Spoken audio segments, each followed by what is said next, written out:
క్రీస్తునందు ప్రియమైనటువంటి సహోదరి సహోదరులారా, ఈ యొక్క రాత్రికాల సమయంలో మరి నా సాక్ష్యము పంచుకోవాల్సింది చాలా ఉంది.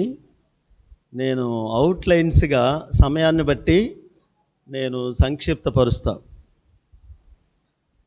సాక్ష్యం అంటే పుస్తకాలు రాయొచ్చు, కానీ అవుట్లైన్స్గా మరి మనందరికీ మేలుకరమైన మాటలు మాత్రమే తెలియజేస్తా.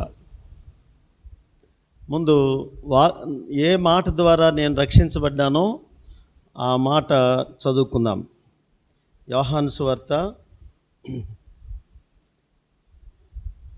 8వ అధ్యాయం.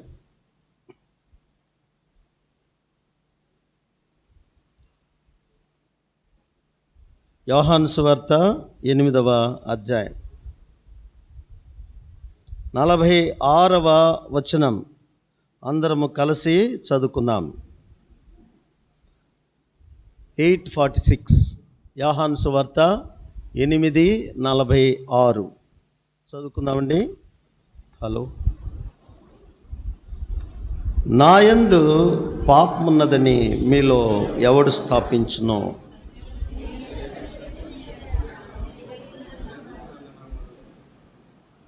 నేను సత్యం చెప్పుచున్న యెడల మీరెందుకు నన్ను నమ్మరు. తర్వాత 47వ వచనం కూడా, దేవుని సంబంధి అయిన వాడు దేవుని మాటలు వినును, మీరు దేవుని సంబంధులు కారు గనుకనే మీరు వినరని చెప్పెను. ఈ 2 వచనాలు మరి ప్రభువు నాతో ఆ దినాల్లో మాటలు ప్రార్థన చేసుకుని ప్రారంభిస్తాం.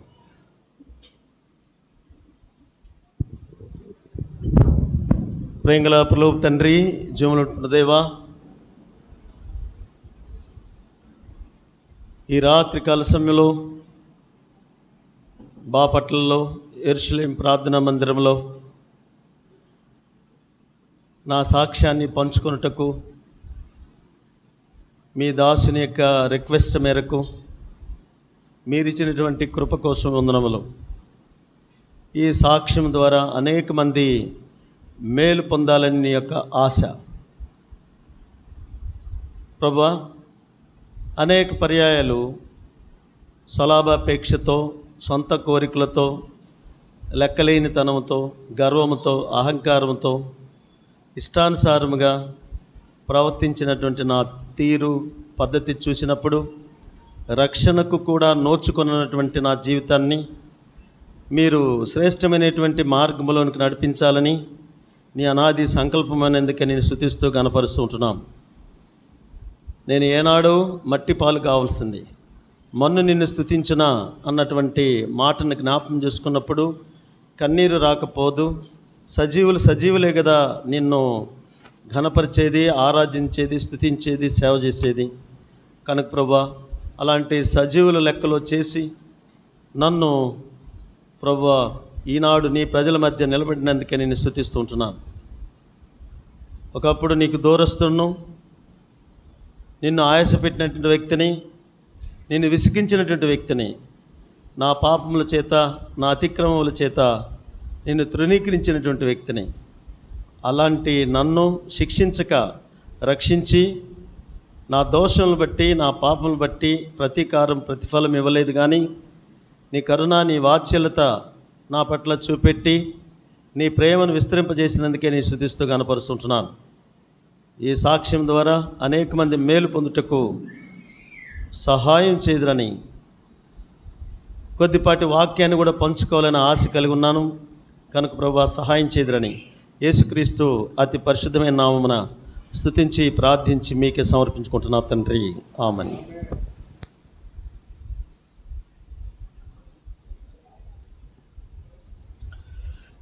ప్రియులారా, మాది ఒంగోలు జిల్లా కనిగిరి మార్కొండాపురం, మా స్వగ్రామము అక్కడ. మా తాతగారు అంటే మా నాన్నగారు, మా నానమ్మ గారు, వీళ్ళిద్దరూ, మా నానమ్మ గారు హెడ్ మిస్ట్రెస్, ఆయన మా తాతగారు హెడ్ మాస్టర్. మాకు కందుకూరులో మేనేజ్మెంట్ స్కూల్ ఉన్నది. ఆ దినాల్లో నేను పుట్టక ముందు సంగతి నేను చెప్పేది. అయితే మా నాన్నగారు 5 సంతానంలో మరి 3వ వాడు. మా నాన్నగారి పేరు పురుషోత్తం, మా అమ్మగారి పేరు జోహన్న, అంటే యోహన్న సూజన్న అంటారు కదా చూడండి, కాబట్టి యోహన్న మా అమ్మ పేరు. అయితే మా నాన్నగారు మా అమ్మని ఉద్యోగం చేయనివ్వలేదు, కానీ ఇంట్లో నాకు సపరిచర్యలు చేస్తే చాలు అని చెప్పి మరి ఆయన మా అమ్మగారిని జాబుకు వెళ్లకుండా ఇంట్లోనే ఉంచారు. అయితే మాకు కొదువు చేయలేదు మా నాన్నగారు. అయితే ఇంట్లో మరి మేము మొత్తము 3 అన్నలదమ్ములం, 3 అక్కల చెల్లెళ్ళు. అయితే నేను ఇంట్లో పెద్దవాడిని. నా రెండో తమ్ముడు ఇప్పుడు ఇంజనీర్ కాలేజ్ లెక్చరర్గా పనిచేస్తున్నాడు. నా చిన్న తమ్ముడు హైదరాబాద్లో టీచర్గా ఉన్నాడు. ఆయన భార్య సోషల్ వెల్ఫేర్ ఆఫీసర్. నా రెండవ తమ్ముడు భార్య ఇంగ్లీష్ మీడియం స్కూలు హెడ్మిస్ట్రెస్. నా భార్య మరి జూనియర్ కాలేజ్ ప్రిన్సిపల్. కాబట్టి ప్రియులారా, అంటే head of the department botany plus principal. అయితే ఇట్లా మరి ఈ యొక్క కందుకూరు ప్రాంతంలో ఉన్నప్పుడు మా తాతగారు చనిపోయినప్పుడు మా నాన్నమ్మ గారి మీద బాధ్యతలు ఎక్కువైపోయినాయి. ఇంట్లో అందరు చిన్నపిల్లలు, అంటే వాళ్ళ సంతానం, మా నాన్నగారి సంతానం అందరు చిన్నపిల్లలు, మా నాన్నమ్మ గారి మీద భారం పడింది. అలాంటి పరిస్థితులలో స్కూలు మొత్తము, మేనేజ్మెంట్ స్కూల్ మొత్తం అమ్మేసింది మా నాన్నమ్మగారు. చాలా భక్తి కలిగినటువంటి వ్యక్తి మా నాన్నమ్మగారు. మేము ఆత్మీయంగా డెవలప్ కావటానికి 2 స్త్రీలు చాలా ప్రాముఖ్యతను మరి ఉంచారు. మొదటి మా అమ్మ యొక్క అమ్మగారు, అంటే మా అమ్మమ్మ, ఆమె పేరు విశ్వాసమ్మ. ఆమె దేవుని నమ్ముకొని చాలా భక్తి కలిగినటువంటి వ్యక్తి. అయితే ఆమెకు చదువు లేదు, కానీ బైబిల్ మొత్తం తెలుసు. మరి బైబిల్ ఎట్లా తెలుసానంటే వాళ్ళ చేత చదివించుకొని కంఠోపాఠంగా చెప్పేది. ప్రియులార, 95 ఇయర్స్ బ్రతికింది ఆమె. 95 ఇయర్స్లో కూడా స్పెట్స్ పెట్టుకోలే. తర్వాత మా నాన్నమ్మ గారు స్కూల్ అమ్మేసింది కదా, అలాంటి పరిస్థితుల్లో కష్టాలలో ఉన్నది. ఆ కష్టాలలో అందరికి వివాహాలు చేసింది. మా నాన్నగారు మరి నెల్లూరు జిల్లా ఉదయగిరి ప్రాంతంలో మా అమ్మగారిని వివాహం చేసుకున్నాడు. చేసుకున్న తర్వాత మరి మా నాన్న హెడ్ మాస్టర్గా ఆ ప్రాంతంలో చాలా కాలము మరి టీచర్గా పనిచేశారు. మా నాన్న యొక్క ఆశయాలు ఏంటంటే ఎప్పుడు స్ట్రైట్ ఫార్వర్డ్గా ఉండాలి. ఇంట్లో అంతే, బయట కానీ అంతే. కమ్యూనిస్టు భావాలు కలిగినటువంటి వ్యక్తి మా నాన్నగారు. అప్పుడు మా నాన్నగారు దేవుని నమ్ముకోలే. అంటే ఇంట్లో కూడా చాలా స్ట్రిక్ట్గా ఉండేవాళ్ళు. అంటే కొట్టి తిట్టి కాదు, కానీ ఒక మాట అంటే ఎంతో జాగ్రత్తగా మరి ముక్కుసూటిగా మాట్లాడేవాడు. మా అమ్మతో కానీ మాతో కానీ చాలా ముక్కుసూటిగా మాట్లాడేవాడు. మా నాన్నగారి యొక్క ఆశయాలు నాకు చాలా నచ్చాయి. అయితే అప్పుడప్పుడు కమ్యూనిస్టు వాళ్ళు అంటే మా ఇంటికి వచ్చేవాళ్ళు, పెద్ద పెద్ద లీడర్స్ వచ్చేవాళ్ళు. వచ్చినప్పుడు మా నాన్నగారు సమావేశం వేసేవారు. అలాగ చాలా స్ట్రిక్ట్గా ఉన్నారు. అయితే మన సహవాసం అనేది మా నాన్నగారు ఎట్లా పొందినారనేది, మా మామయ్య గోవాలో, మా మేనమామ గారు గోవాలో దేవదానం గారని ఆయన 2 మందిరాలు చూసేవాడు. చెన్నై జెహోషామా కాన్వకేషన్కి వెళ్ళి మా అమ్మమ్మ ఆయనను మార్చేసింది. కాన్వకేషన్కి తీసుకెళ్ళింది. భక్సింగ్ గారు వాక్యం చెప్తా ఉంటే మా మేనమ్ గారు రక్షించబడ్డారు. తర్వాత గోవాలో ఆయన స్టాటిస్టికల్ ఇన్వెస్టిగేటింగ్ ఆఫీసర్గా పనిచేశారు. ఆయన అప్పుడప్పుడు హాలిడేస్కి మన ప్రాంతానికి వచ్చి మరి మాతో ఈ సహవాసాన్ని గురించి పరిచయం చేసేవాడు. నేను అనేక పర్యాయాలు తృణీకరించేవాడిని. ఎందుకంటే మా నాన్నగారికి కమ్యూనిస్టు భావాలు కాబట్టి అవన్నీ నేను పుణికిపుచ్చుకున్నా. లాస్ట్కి నేను ప్రియులారా 9th క్లాసులో ఉన్నప్పుడు మరి కమ్యూనిస్టులతో ఎక్కువగా నేను తిరిగేవాడిని. క్లాసే కమ్యూనిస్టులు తిరగటం మాత్రం ఎక్కువే. ఇలాంటి పరిస్థితులలో కమ్యూనిస్టులు ఏం బోధించారంటే మాకు నెక్స్ట్ 10th క్లాస్కి వచ్చాను. 10th క్లాస్లో కూడా ఇదే భావాలు. చదువుకు మానేయటం కానీ, క్లాసులో ఎవరైనా ఆడపిల్లలు కానీ గలబాలు చేస్తే కొట్టేవాడిని. నేను గలబా చేయను, ఎవరైనా ఆడపిల్లలు కానీ. ఇప్పటికీ ఉంది నాకు ఆ మంచి మనస్సు. ఫస్ట్ ఇయర్లో కానీ, ఇంటర్మీడియట్ కానీ, సెకండ్ ఇయర్లో కానీ, థర్డ్ ఇయర్లో కానీ, ఎంఏ వరకు అట్లే చేశా. ఆడపిల్లల్ని ఎవరైనా కానీ గలబా చేసినట్లయితే పట్టును కొట్టేవాడిని. ఎందుకనంటే కమ్యూనిస్టు భావాలు కలిగినటువంటి వ్యక్తిని నేను. ఇలాంటి పరిస్థితులలో 10th క్లాస్ అయిపోయింది, ఇంటర్మీడియట్ అయిపోయింది కావల్లో. ఆ తదుపరి మరి డిగ్రీకి వచ్చాను. డిగ్రీకి వచ్చిన తర్వాత ఈ కమ్యూనిస్టు భావాలు ఉన్నాయి కదా, అక్కడ చాలామంది కమ్యూనిస్టులతో నేను స్నేహము పొందిన. నాకు ఇంటర్మీడియట్ వరకు సినిమాలంటే తెలియదు.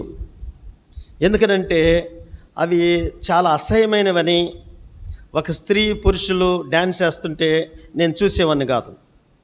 అలాగే నేను ఒక స్త్రీ పురుషులు ఒకరి మీద పడి ఒకరు ముద్దులు పెట్టుకోవటము అవన్నీ నాకు చాలా అసహ్యంగా ఉండేవి. అందుకని సినిమాలు చూసేవాడిని కాదు. ఇంటర్మీడియట్ వరకు నాకు సినిమాలంటే తెలియదు. అయితే ఫస్ట్ ఇయర్ డిగ్రీలో ఒక క్రైస్తవుడు నన్ను మరి ఇంకా రేపు లేని ఎల్లుండి మేము సెలవులకు వెళ్ళిపోతాం సమ్మర్ హాలిడేస్కి. డిగ్రీ ఫస్ట్ ఇయర్లో వెస్లీ అనే ఒక వ్యక్తి నన్ను సినిమాకి తీసుకెళ్ళాడు. ఏ లేదురా నేను పెట్టుకుంటాను అని నన్ను సినిమాకి తీసుకెళ్ళాడు. అప్పటి నుండి ప్రియులారా 3 years పిచ్చి పెట్టినట్టు నేను సినిమాలు చూసా. ఎందుకంటే కొత్తరెడ్డి పొద్దుెరగడు అన్నట్లు చూడండి, ఆ రీతిగా నా పరిస్థితి అట్లున్నది. కనుక ఇలాంటి పరిస్థితుల్లో కమ్యూనిస్టు భావాలు మాత్రం ఉన్నాయి. ఇలాంటి పరిస్థితుల్లో నేను హాస్టల్లో ఉన్నప్పుడు కొంతమంది నక్సలైట్స్ వచ్చారు. అడవిలో పెద్ద మీటింగ్ వేశారు. మీటింగ్ వేసిన తర్వాత మీరెవరైనా నక్సలైట్గా రావడానికి ఇష్టపడుతున్నారా అని అన్నాడు. అన్నప్పుడు నేను లేచాను, నేను వస్తాను అని చెప్పా. అప్పుడు డ్రెస్ అంతా రెడీ చేసుకో అని చెప్పి అన్నారు. అన్న తర్వాత మరి డ్రెస్ అంతా రెడీ చేసుకున్నాను. ఇంతలో మా నాన్నగారు మా అమ్మగారు ఆ రాత్రి వచ్చారు. నేను ఆ నైట్కి వెళ్ళిపోవాలి. 12 o'clockకి ఒక చోటకి రమ్మన్నారు మమ్మల్ని. ఆ నైట్కి వెళ్ళిపోవాలి. మా అమ్మ మా నాన్న ఆ రోజు మరి ఈవినింగ్ 7 o'clockకి నా దగ్గరికి వచ్చారు. ఆ ముందు రోజు మీటింగ్ జరిగింది, అడవిలో మీటింగ్ జరిగింది ఆ ముందు రోజు. ఇక మా నాన్న నెక్స్ట్ డే నేను వెళ్ళిపోవాలి. అయితే మా అమ్మ మా నాన్నగారు కరెక్ట్గా 7 o'clockకి వచ్చారు. ఏంది నాయనా అన్నీ సర్దేశావు అని మా నాన్న అడిగాడు. అయితే మా అమ్మ నేను ఎక్కడికి వెళ్ళినా బస్సు ఎక్కేటప్పుడు కానీ, తర్వాత ఇంట్లోనికి వచ్చినప్పుడు ముద్దాడటము, నాకు తెలియకుండా నువ్వు ఏ పని చేయొద్దు నాయన అని అనేది. నాకు తెలియకుండా ఏ పని చేయొద్దు అని అనేది. సరే మా అమ్మ తట్టు చూసేసరికి ఎందుకు సర్దావి ఇవన్నీ అంటే నేను చెప్పలేకపోయినా. మా నాన్నగారు కూడా అడిగారు ఎందుకు సర్దావి ఇవన్నీ అని అంటే నేను చెప్పలేకపోయినా. అంటే అప్పుడు ఎందుకు చెప్పు నాన్న, నువ్వు అబద్ధం చెప్పవు కదా, ఎందుకు నువ్వు అలా ఉన్నావు, ఎందుకు చెప్పు అని అంటే, రాత్రి ఇట్లా మీటింగ్ చేశారు, ఈ నైట్కి వెళ్ళిపోవాలనుకున్నాను డాడీ అని అన్నా. అరే, అప్పుడు వెళ్ళటం మంచిదే, కానీ మరి ఏందయ్యా నువ్వు మంచిదంటావు అని మా అమ్మ మా నాన్నగారిని నివారించింది. అప్పుడు మా అమ్మ మరి కాళ్ళు పట్టుకున్నట్టుగా ఏడ్చింది ప్రియులారా. అప్పుడు నేనేం చేసినానంటే, మా అమ్మ కన్నీరు గారుస్తుంటే ప్రియులారా నేను కూడా కన్నీరు గార్చా. ఆ నైట్కి వెళ్ళిపోవాలి నెక్స్ట్లైట్గా. నా ఉద్దేశం ఏంటంటే, అన్యాయాన్ని అరికట్టాలి. ఎక్కడ అన్యాయం ఉంటే అక్కడ అన్యాయాన్ని అరికట్టాలి, అది నా పాలసీ ఇప్పటికంతే. కనుక ఎక్కడ అన్యాయం ఉన్నదో అక్కడ అన్యాయాన్ని అరికట్టాలి. సరే, మా అమ్మ వద్దన్న తర్వాత హాస్టల్లో మేము తీర్మానం తీసుకున్నాం కదా. తీర్మానం తీసుకున్న తర్వాత నా కోసము నక్సలైట్స్ పలాంటి టైంలో రమ్మన్నారు కాబట్టి నేను అక్కడికి పోలేకపోయినా. నా తోడ వచ్చేవాడికి చెప్పిన, నేను రాలేను అన్నోళ్ళకి చెప్పు అని చెప్పానంటే, తెల్లవారు నైట్కి నా కోసం వచ్చారు. వచ్చినప్పుడు నాకు సివియర్ జ్వరం వచ్చింది ప్రియులారా, విపరీతమైనటువంటి జ్వరం వచ్చింది. I'm not able to move at least 1 feet, అడుగు కూడా వేయలేనటువంటి. ఎక్కడి నుండి వచ్చిందో ఆ జ్వరం. ఇంకా సరే నేను చెప్పి వాళ్ళు ఇట్లా చెక్ చేశారు, వీడిని ఎందుకు లేరు తీసుకెళ్ళటము, కాబట్టి చాలా బాగలేదు వాడికి అని చెప్పేసి వెళ్ళిపోయినారు ప్రియులారా. ఆ రోజు కానీ నేను కానీ వెళ్ళిపోయింటే ఈరోజు మీ మధ్య ఉండేవాడిని కాదు. అయితే కమ్యూనిస్టు భావాలు కలిగినటువంటి నేను దేవుడు లేడని అనేక మందితో చెప్పేవాడిని ప్రియులారా. 2-3 పాస్టర్లను కొట్టిన. చిన్న పుస్తకాలు మాకు ఇస్తూ ఉంటే, ఎవరయ్యా మీరు, యేసుప్రభుని గురించి ఎందుకు చెప్తారు, యేసుప్రభు దేవుడైతే ఈ అన్యాయాలు ఎందుకు జరుగుతాయి, యేసుప్రభు దేవుడైతే ఈ అక్రమాలు ఎందుకు జరుగుతాయి, కూనీలు చేస్తున్నారు, దొంగతనాలు చేస్తున్నారు, మోసాలు చేస్తున్నారు, ఒకరినొకరు దోచుకుంటున్నారు, ఒకరి దగ్గర 10 లక్షలు ఎకరాలు ఉన్నాయి, ఒకరి దగ్గర 2000 ఎకరాలు ఉన్నాయి, కోట్లకు పడగలెత్తారు, గుడిసెలో ఉన్నటువంటి వాడు ఏడుస్తూ ఉన్నారు. పేదోళ్ళ సంగతి ఏంది, ఈ పేదోడిని దేవుడు ఎందుకు సృజించాడు, ఆ ధనికుడిని దేవుడు ఎందుకు సృజించాడు అని ఇట్లా తెలియనటువంటి ప్రశ్నలు వేసేవాడిని ప్రియులారా. అప్పుడు ఆ పాస్టర్ ఎంత చెప్పినా కొంతకాలము, తమ్ముడు ఓర్చుకో తమ్ముడు, ఇది దేవుడు సృజించలేదు తమ్ముడు అనంటే, నువ్వు చెప్పేది నాకు అర్థం కాలేదని ఆ పాస్టర్ని చెంపకబట్టి కొట్టాను ప్రియులారా. ఆ బ్రదర్ ఏమన్నానంటే, అక్కడ కొంత దూరం వెళ్ళి నా కోసం ప్రార్థన చేసి వెళ్ళిపోయాడు. ఆయన ఎవరో నాకు తెలియదు, ప్రార్థన చేసి వెళ్ళిపోయినాడు. ఆయన ఏం చేసాడో తెలియదు. కొద్దిసేపు అయిన తర్వాత ప్రార్థన చేసి వెళ్ళిపోయాడు ప్రియులారా. అలాంటి కఠినమైనటువంటి స్వభావంతో ఉంటే నన్ను మరి మహిమదాస్ అని ఒక సహోదరుడు ఉన్నాడు ప్రియులారా. మహిమదాస్ అని ఒక సహోదరుడు, తమ్ముడు స్పెషల్ మీటింగ్స్ జరుగుతున్నాయి, బక్సింగ్ గారు వస్తున్నారు కావలికి, చాలా గొప్ప దైవ సేవకుడు, మందిరానికి వస్తున్నారు, జస్ట్ అట్లా చూసి వద్దురా తమ్ముడు అని అన్నాడు. స్పెషల్ మీటింగ్ జరుగుతున్నాయి. బక్సింగ్ గారు దాదాపుగా 20 మంది సేవకులతో 2 వ్యాన్లతో వచ్చారు ప్రియులారా. ఎక్కడి నుండి వచ్చారనంటే, గూడూరు యేసుదాస్ అంకుల్ దగ్గరికి వెళ్ళి నెక్స్ట్ కావలికి వచ్చారు ప్రియులారా.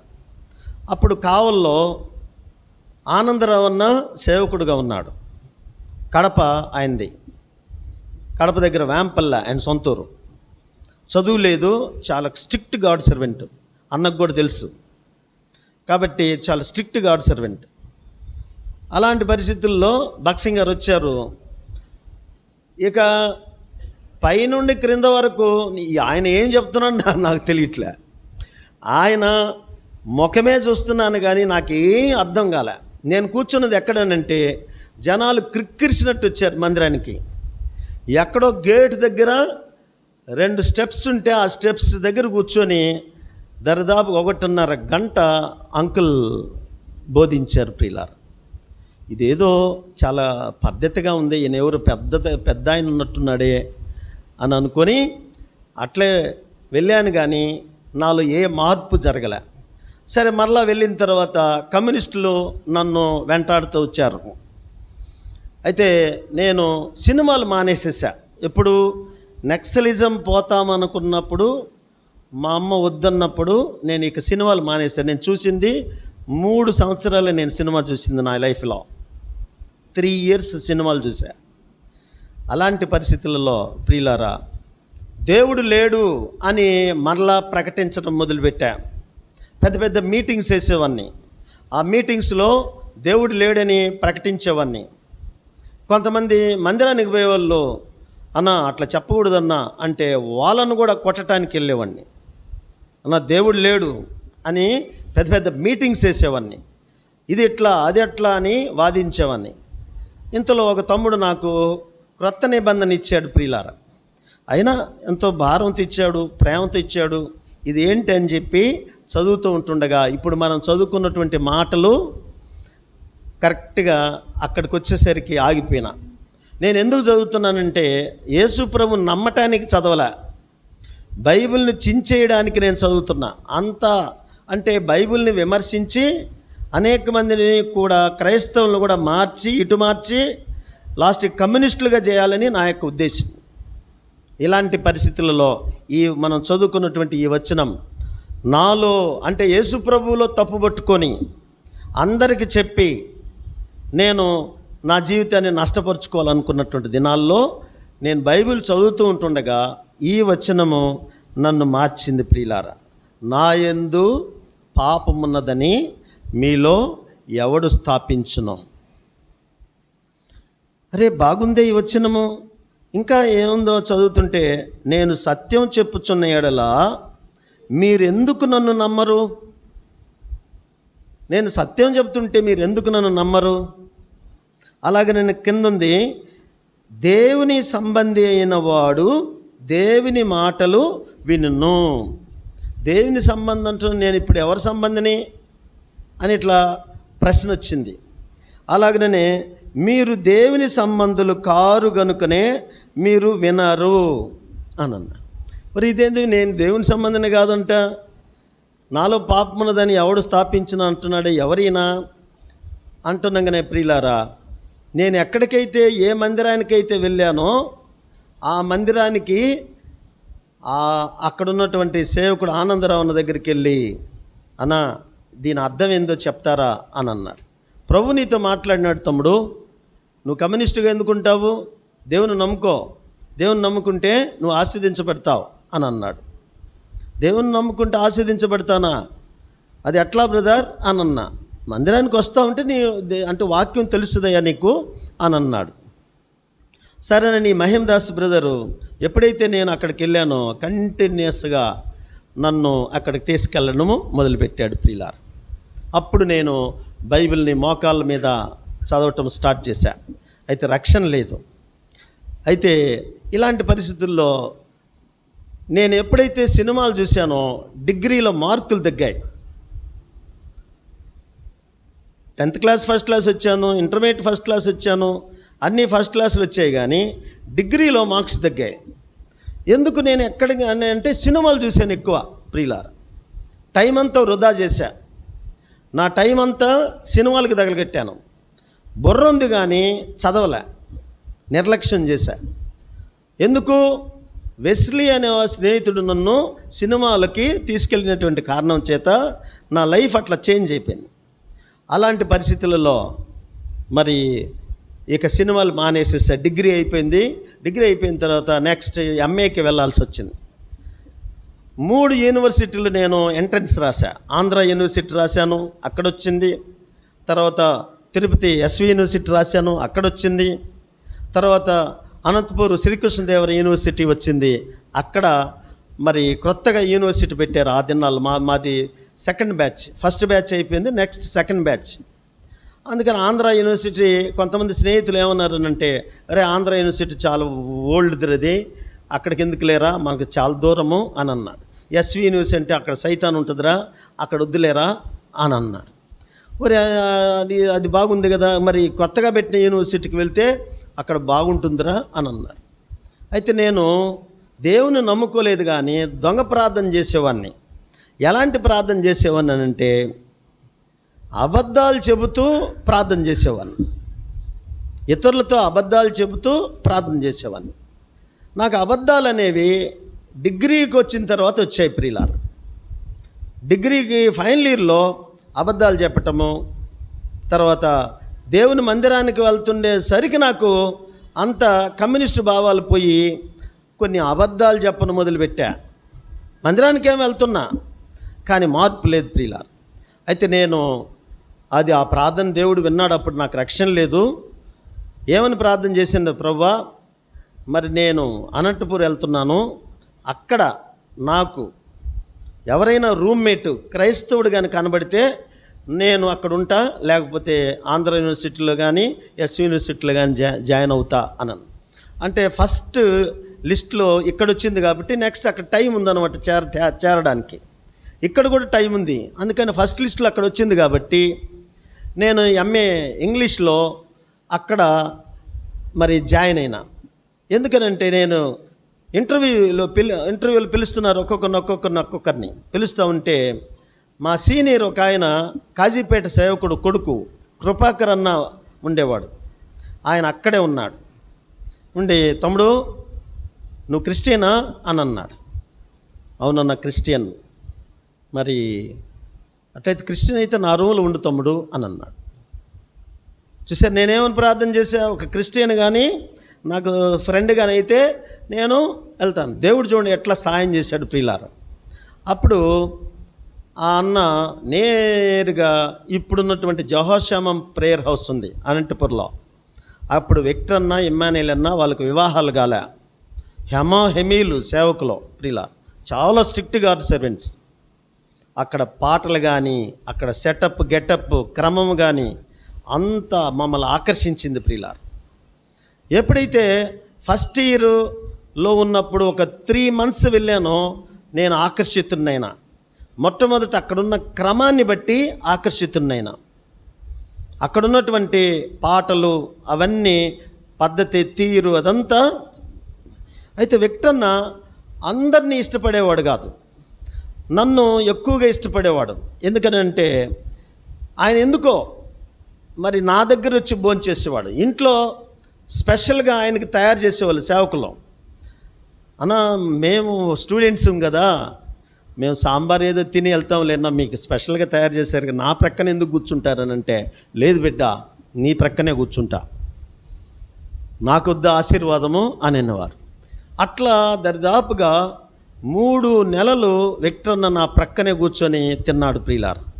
3 4 12 అంటే 12 వారాలు నా ప్రక్కనే కూర్చొని తిన్నాడు విక్టర్న.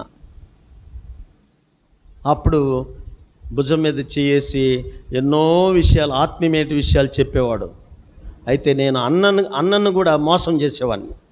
ఎందుకు, నేను నమ్ముతానని చెప్పాను కదా, నమ్మటంలే. కానీ ఇమ్మానుయేల్ అన్న ఏం చేసేవాడంటే, బందరికి వచ్చాడు కదా ఇమ్మానుయేల్, ఆయన ఇమ్మానుయేల్ అన్న ఏం చేశాడంటే, సహోదరుడా నువ్వు వస్తూ ఉన్నావు పోతూ ఉన్నావు, నీలో మార్పు లేదు అని నా తట్టే చూసి మాట్లాడినట్టుగా ఉంది.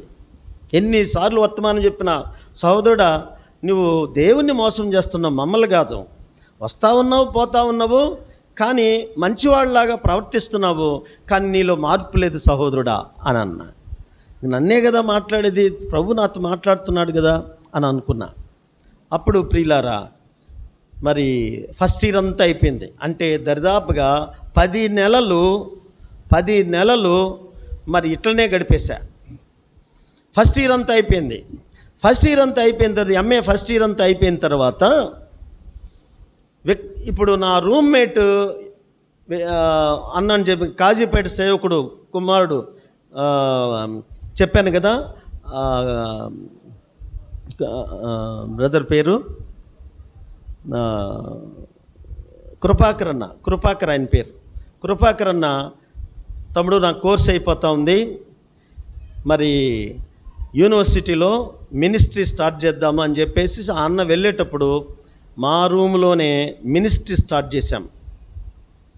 చేపలు కొత్తవి కొన్నాము, తర్వాత పాటల బుక్కులు మందిరంలో తెచ్చుకున్నాము, యూత్ ఇంగ్లీషు తెలుగు సాంగ్స్. ఇప్పుడు జహోషామకి ఎవరైనా స్పీకర్ వచ్చారనుకోండి, వెంటనే మా రూమ్కి ఆహ్వానించేవాళ్ళం. వాళ్ళు వచ్చే లోపల, అన్నోళ్ళు వచ్చే లోపల 2 3 వచ్చేవాళ్ళు యూనివర్సిటీకి. సిస్టర్స్ వైపు సిస్టర్స్, కొంతమంది సిస్టర్స్ యూనివర్సిటీకి వెళ్ళేవాళ్ళు. అట్లా మా రూమ్లో పెద్ద చిన్న మందిరంలాగా ఉండేది ప్రియుల. ప్రతి శనివారము అన్నోళ్ళు వచ్చి మాకు వాక్యం చెప్పడము అట్లా చేసేవాళ్ళు. ఎవరినొకరు పంపించేవాళ్ళు. ఎవరైనా స్పెషల్ స్పీకర్ వచ్చినారనుకోండి, కెమిస్ట్రీ గ్యాలరీ అని ఒకటి ఉంది, పెద్ద హాలు, దాదాపుగా ఇంత హాల్ ఉంటుంది. అయితే అక్కడ మరి మా సొంత డబ్బులు వేసుకొని కృపాకర్ అన్న నేను మీటింగ్స్ పెట్టేవాళ్ళం. అయితే నాకు రక్షణ లేదు. ఒకరోజు మార్టిన్ అంకుల్ వచ్చాడు జోహాషామ్కి. మార్టిన్ అంకుల్ వైజాగ్ సేవకుడు మార్టిన్ అంకుల్ వచ్చాడు. ఆయనను మేము ఆహ్వానించి పెద్ద మీటింగ్ పెట్టాము. యూనివర్సిటీలో ఉన్నటువంటి అందరిని పిలిచి భోజనాలు కూడా పెట్టాం.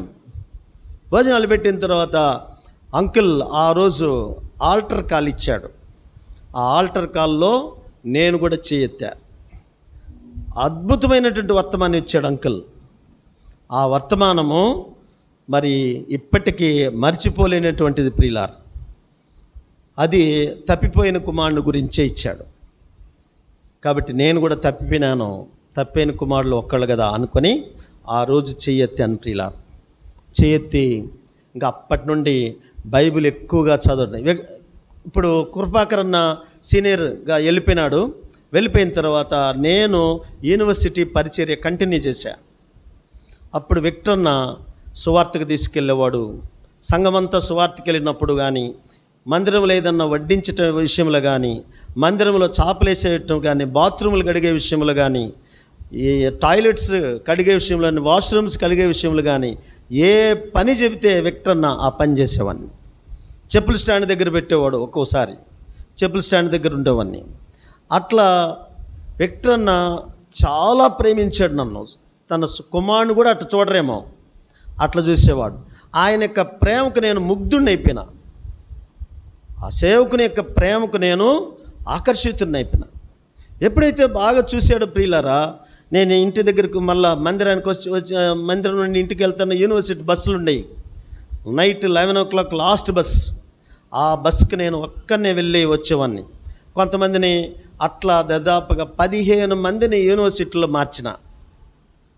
15 మెంబర్స్ని మందిరంలో నా రూమ్లో నుండి సీనియర్స్ని, వాళ్ళని తెలిసినటువంటి వాళ్ళని ఏదో ఒకటి చెప్పేది. వాళ్ళకి స్పెషల్ మీటింగ్స్ అయితే వాళ్ళకి ఛార్జీలు నేను పెట్టి తీసుకెళ్ళేవాడిని ప్రియులార్. అలాగా మరి ఎంఏ అయిపోయింది.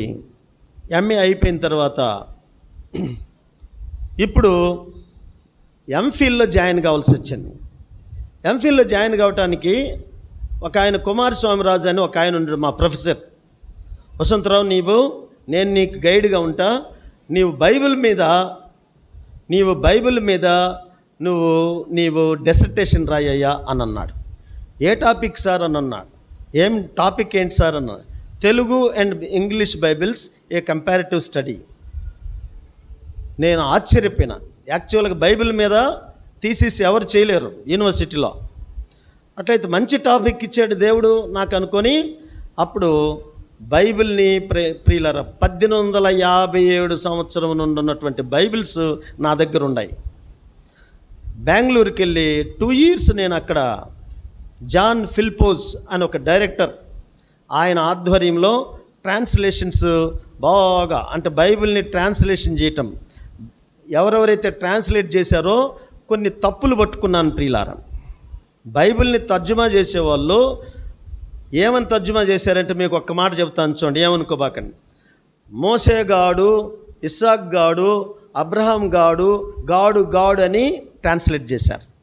అప్పుడు నేనేం రాసినానంటే, వాళ్ళు ప్రవక్తలు, దేవుని బిడ్డలు, క్యాస్ట్ ఫీలింగ్ వలన వాళ్ళని తక్కువ అంచనా వేసి కొంతమంది తెలియనటువంటి ద్రావిడులు వాళ్ళు అట్లా విమర్శించి క్యాస్ట్ ఫీలింగ్తో అట్లా తర్జుమా చేశారు.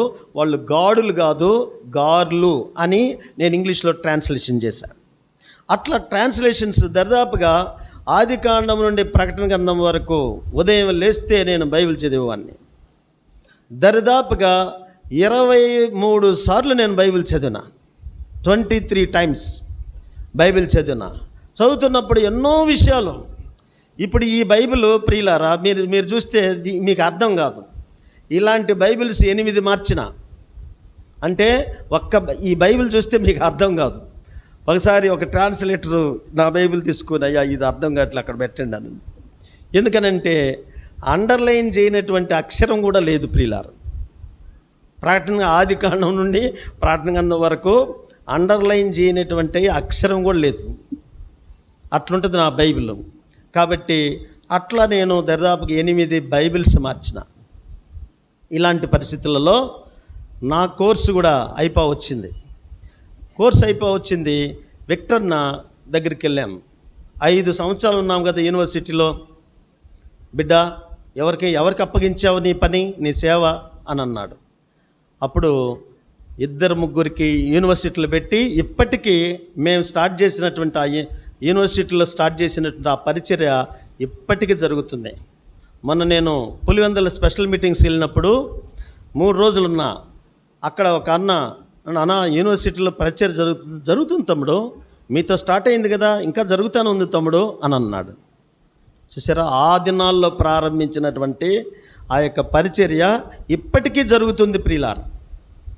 అట్లా ఎంఫిల్ 250 పేజెస్తో నేను Telugu and English Bibles A comparative study అని ఇంగ్లీష్లో 250 పేజెస్ రిలీజ్ చేసిన. అది ఇప్పుడు అనంతపూర్ ఎస్కే యూనివర్సిటీ లైబ్రరీలో ఉంది. మీరు ఎప్పుడన్నా ఎస్కే యూనివర్సిటీ వెళ్ళినప్పుడు ర్యాక్లో ఉంటుంది. అంటే యూనివర్సిటీస్కి మేము ఇవ్వాలి. హెడ్ ఆఫ్ ది డిపార్ట్మెంట్కి ఒక కాపీ, లైబ్రరీకి ఒక కాపీ, వీసీకి ఒక కాపీ, పర్సనల్గా ఒక కాపీ, మొత్తం 4 కాపీలు తయారు చేసాము. అక్కడుంది ఇప్పుడు ప్రియులారా. నేను రాసినటువంటి ఆ బుక్కు అక్కడుంది. ఇలాంటి టైంలో నాకు చిన్నప్పటి నుండి ఒక మంచి అలవాటు ఉండేది. ఏదైనా ఒక చెట్టును చూస్తే ఒక కవిత్వం రాస్తా, తర్వాత ఒక మనిషిని చూస్తే ఆ వ్యక్తిని గురించి క్లియర్గా రాసేవాడిని, తర్వాత ఏదైనా ఒక గేదెని చూసాను అనుకోండి దాని గురించి రాసేవాడిని, గొర్రెని చూశాను అనుకోండి గొర్రెని గురించి రాసేవాడిని. ఇలాంటి ఒక క్రియేటివిటీ నాలో ఉండేది, సృజనాత్మకత అంటారు దాన్ని. తర్వాత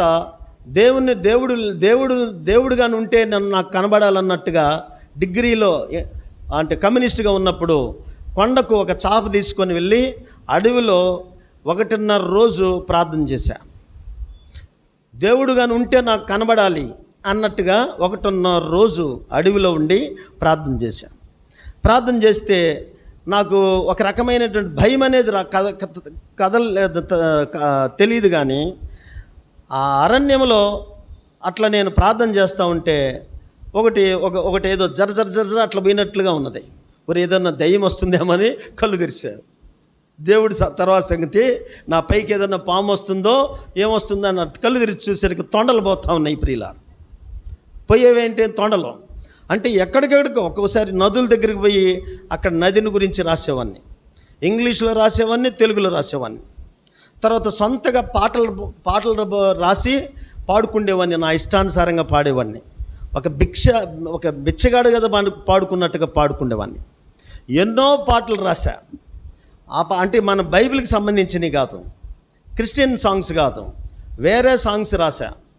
ఇప్పటికీ ఒకడు నేను రాసినటువంటి పాట కాలేజీలో పాడుతూ ఉన్నాడు ప్రియులారా. తర్వాత కొన్ని ఇంపార్టెంట్ ఘంటసాల పాటలు పాడేవాడిని, పద్యాలు పాడేవాడిని, అంటే స్వరం కోసం. ఇట్లా ప్రియులారా అన్నీ నేను ఒక రకమైనటువంటి క్రియేటివిటీని డెవలప్ చేసుకునేవాడిని. ఇలాంటి పరిస్థితులలో ప్రియులారా 1991 సంవత్సరము నా కోర్స్ అయిపోయింది. ఇప్పుడు అంతా సూట్ కేసులు తీసుకున్నాము. దాదాపుగా మన నెల్లూరు జిల్లా వాళ్ళు దాదాపుగా 6-7 వెళ్ళాం. విక్టర్న దగ్గరికి వెళ్ళిన తర్వాత సేవకుడి చేత ప్రార్థన చేయించుకోవాలని వెళ్ళిన తర్వాత 2 years సేవ చేశాను, కానీ బాప్తిస్మం లేదు. చూడండి ఎలాంటి వేషమో. బాప్తిసం తీసుకుంటే నిలబడతానో లేదో అన్నటువంటి ఒక డౌట్ నాలో ఉండేది. అయితే బాప్తిసం లేదు. బాప్తిసం లేకుండా అట్లనే వచ్చా. 86లో నేను డెసిషన్ తీసుకున్నా. కానీ ఎక్కడ ఒక స్త్రీ వ్యామోహం కానీ అలాంటి, అంటే ఆడపిల్లల్ని ఎగతాళి చేస్తే కొట్టేవాడిని కదా. అసలు ఆడపిల్లల్ని ఆడపిల్లలతో చూసేవాడిని కాదు, ఆడపిల్లలంటే నాకు చెల్లెళ్ళతో సమానం. అలాంటి అలవాటు నాకు ఉండేది. అలాంటి పరిస్థితులలో మరి ఒక చెడ్డ అలవాట్లు కానీ, తర్వాత ఎగతాళి చేయటం కానీ, ఆడపిల్లల్ని వాళ్ళని మరి రకరకాలుగా అంటాం కానీ, ఈ రోజుల్లో స్టూడెంట్స్ అంటే అట్లాంటి బ్యాడ్ హ్యాబిట్స్ నాకు లేవు. సిగరెట్స్ తాగలే, అయితే సినిమాలు మాత్రం చూసా. సిగరెట్స్ కానీ తర్వాత అలాంటి బ్యాడ్ హ్యాబిట్స్ నాలో ఉండేవి కాదు. కిల్లీలు వేయటం కానీ, లేకపోతే అవి ఇవి చెడ్డ పాన్ పరాకులు పిల్లలు ఇప్పుడు నేర్చుకుంటున్నారు కదా, అలాంటివి నాలో లేవు. అయితే అలాంటి పరిస్థితులలో యూనివర్సిటీ నుండి నేను వచ్చేటప్పుడు, బిడ్డ ఇంత చేసావు సేవ, నువ్వు బాప్తీసం తీసుకున్నావా అని అడిగాడు విక్టర్ అన్న. అప్పుడు కంటికి నీళ్ళు వచ్చాయి. నేను బాప్తీసం తీసుకోలేదన్నా. మరి ఎప్పుడు తీసుకుంటావు అన్నా? మరి మీరు హెచ్చరిస్తారని నాకు తెలుసు, కాబట్టి నేను తీసుకుంటానన్నా అని అన్నా. అయితే విక్టర్ అన్న నమ్మలే, తీసుకుంటాడో లేదో. ఇంత మంచి సహవాసం నుండి నెల్లూరుకి పోతున్నాడు, అక్కడ సహవాసం ఉందో లేదో అని విక్టర్ అన్న నమ్మలే మమ్మల్ని. అప్పుడు విక్టర్ అన్న ఏం చేశాడంటే, అన్న మీతో ఫోటో తీసుకోవాలి అని అన్న. అన్న ఎంతసేపు బతిమలాడినా ఫోటోకి రాలే. అక్కడ ట్రైనీ సేవకులు ఉన్నారు, ఏంది అన్న ఫోటోకి రమ్మంటే రావట్లేదు. మేము ఒక ఫోటోగ్రాఫర్ని స్పెషల్గా డబ్బులు ఇచ్చి ఆ దినాల్లో తీసుకొని వచ్చాం మందిరానికి. ఎందుకు? అన్నతో ఫోటో తీసుకోవాలి. విక్టర్ అన్న రాలే.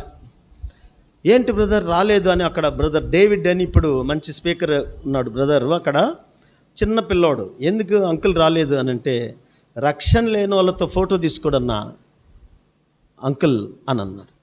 అరే నాకు రక్షణ లేదు కదా. నేను ఇంకా డెసిషన్ తీసుకొని, అయితే విక్టర్నకి తర్వాత అన్న చెప్పొచ్చు, సరేన్నా మేము వెళ్ళొస్తామని చెప్పిన. అయితే అన్న 2 మాటలు చెప్పాడు. మీరు చనిపోయేంత వరకు మీకు ఇచ్చినటువంటి ఆ భక్తిని, అంటే రక్షణను కాపాడుకోండి, నెంబర్ 1. రెండవది యేసు ప్రభువుని గురించి సువార్త చేయండి. ఈ 2 మాకు చెప్పింది అన్న. సరే వచ్చాము ప్రియులారా. వచ్చిన 2 నెలల కల్లా నేను బాప్తీసం తీసుకున్నా. 2 నెలలకి బాప్తీసం తీసుకున్నాను. అప్పుడు జయరావు బ్రదరు ఉదయగిరిలో ఉండేవాడు. మందిరానికి వచ్చేవాడిని, మందిరంలో అన్ని పనులు చేసేవాడిని. మందిరంలో చేయని పని లేదు ప్రియులారా, చేసేవాడిని.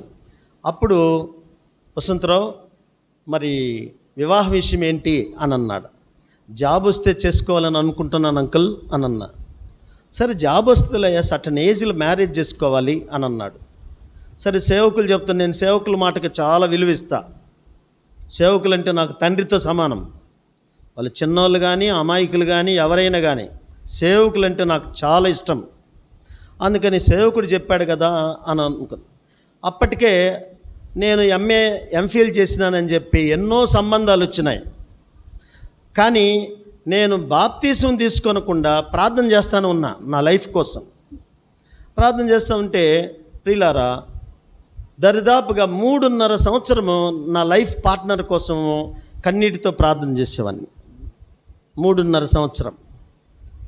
నా భార్య ఇప్పుడున్నటువంటి, అంటే ఇప్పుడు నేను చేసుకున్నటువంటి ఈ భార్య, ఈమె 4 సంవత్సరాలు ప్రార్థన చేసింది. ఆమె 4 సంవత్సరాలు దేవుని చిత్తాన్ని కనుక్కున్నది. నేను 3.5 సంవత్సరం ప్రార్థన చేశాను ప్రియులారా భార్య కోసం. ఎన్నో సంబంధాలు వచ్చినాయి. మా నాన్నగారు వెళ్దాం నాన్న అని అన్నవాడు. లేదు నాన్న, నాకు దేవుని చిత్తము అంతగా సమాధానం కుదరట్లేదు, నేను రాలేను డాడీ అని చెప్పేవాడు. చెప్పినప్పుడు ప్రియులారా, సరే నాయన నీ ఇష్టం, ప్రార్థన చేసుకో, ప్రభు సాయం చేస్తాలే అనేవాడు. ఇప్పుడు సేవకుడు ఏం చేశాడంటే, వసంతరావు పొదిల్లో ఒక అమ్మాయి ఉంది అని అన్నాడు. నా భార్య పేరు మెర్సీ. అప్పుడు యాక్చువల్గా వాళ్ళది గుంటూరు, కుగ్లర్ హాస్పిటల్ ప్రక్కన, ప్రకాష్ నగరు కుగ్లర్ హాస్పిటల్ పక్కనే వాళ్ళ ఇల్లు. అయితే మా మామగారు స్టేట్ బ్యాంక్ మేనేజర్, అంటే నా భార్య యొక్క నాన్నగారు, ఆయన పొదిలికి ట్రాన్స్ఫర్ అయ్యారు. అప్పుడు వాళ్ళు పొదిల్లో ఉన్నారు. పొదిల్లో ఉన్నప్పుడు ఇప్పుడు అది వరకు తిమోతి ఒక సేవకుడు ఉండేవాడు ప్రియులారా. తిమోతి అని ఒక బ్రదర్ ఉండేవాడు, అంటే అరవిందం వాళ్ళ నాన్నగారు. కాబట్టి ఆ సేవకుడు ప్లస్ జయరావు బ్రదర్ ఇద్దరు మాట్లాడుకొని వసంతరావుకి మెర్సీకి వివాహం చేద్దామయ్యా అని వాళ్ళిద్దరూ మాట్లాడుకున్న తర్వాత మేము మరి ఒక జీప్ వేసుకొని, ఆ రోజుల్లో అంటే సోఫిస్టికేటెడ్గా అన్నీ ఉండేవి కాదు కదా, ఒక జీప్ వేసుకొని మేము అమ్మాయిని చూడటానికి వెళ్ళిన తర్వాత, ఎందుకు అంకుల్ వద్దులే, చూడనక్కర్లేదు, ఇది దేవుని చిత్తము అని చెప్పాను నేను. అక్కడ కూడా వాళ్ళ మమ్మీతో ఆమె ఏం చెప్పిందంటే, వచ్చేది దేవుని చిత్తం మమ్మీ అని చెప్పింది. మా అత్తగారు చాలా భక్తి కలిగినటువంటి వ్యక్తి. ఆమె పేరు విజయమ్మ, మా మామయ్య గారి పేరు సూర్యప్రకాష్. అయితే వాళ్ళు గుంటూరు సియోనుకి వెళ్ళేవాళ్ళు ప్రియులారు, గుంటూరు సియోనుకి వెళ్ళేవారు. అంటే అప్పుడు సోమరావు గారు ఉండేవాళ్ళు, సోమరావు గారు, అరవింద్ అంకులు, వాళ్ళ యొక్క బ్రాటప్ వాళ్ళందరూ. అప్పుడు అలాంటి పరిస్థితులలో ప్రియులారా, మరి ఇంటికి వచ్చాము, అంటే అమ్మాయిని చూడటానికి వచ్చాము కదా, చూడటానికి వస్తే నా ముఖం తట్టు కూడా చూడలేదు ఆమె, నా ముఖం తట్టు కూడా చూడలే. నేను చెప్పాను, మమ్మీ దేవుని చిత్తం అంటే మామూలుగా ట్రేలో ఏదో పండ్లు పలహారాలు ఏవి తెస్తారు కదా, అట్లా కూడా తెస్తే కనీసం నా పాదాల తట్టు కూడా చూడలేదు ఆమె. కళ్ళు మూసుకొని ఇచ్చేసింది అంతా అందరికీ. చూసారా? అయిన తర్వాత మా రెండో మరదలు ఏం చేసిందంటే, ఆమె ఇంట్లో పెద్ద ఆమె, నేను ఇంట్లో పెద్దవాడిని. ఆమెకు మా రెండో మరదలు ఏం చేస్తాం, బావగారు ఇంక వెళ్ళిపోతున్నారు, ఇంటికి వెళ్ళిపోతున్నారు, కనీసం వెనక భాగమన్నా చూడక అంటే, అప్పుడు ఎక్కడో దూరంగా ఉంటే వెనక భాగం చూసిందట ఆమె. అంటే ముఖం చూసి ఉంటే పెళ్లి చేసుకునేది కాదు ఏమో మరి. సరే, ఎట్లో మ్యారేజ్ అయిపోయింది. నేను రాత్రి చెప్పాను కదా, మా మ్యారేజీ ఉదయగిరిలో చింత చెట్టు కింద జరిగింది ప్రియులారు. వాళ్ళు 4-5 వ్యాన్లు వేసుకొని వచ్చారు, చాలామంది వచ్చారు. నా మ్యారేజ్కి దరిదాపుగా 1300 మంది వచ్చారు. 1300 మంది ఆ చింత చెట్టు కింద. మా నాన్నగారు అంటే budget memorial Telugu Baptist church వాళ్ళని అడిగితే, తాలిబొట్టు కట్టకపోతే ఇక్కడ పెళ్లి జరపమయ్యా అని అన్నారు.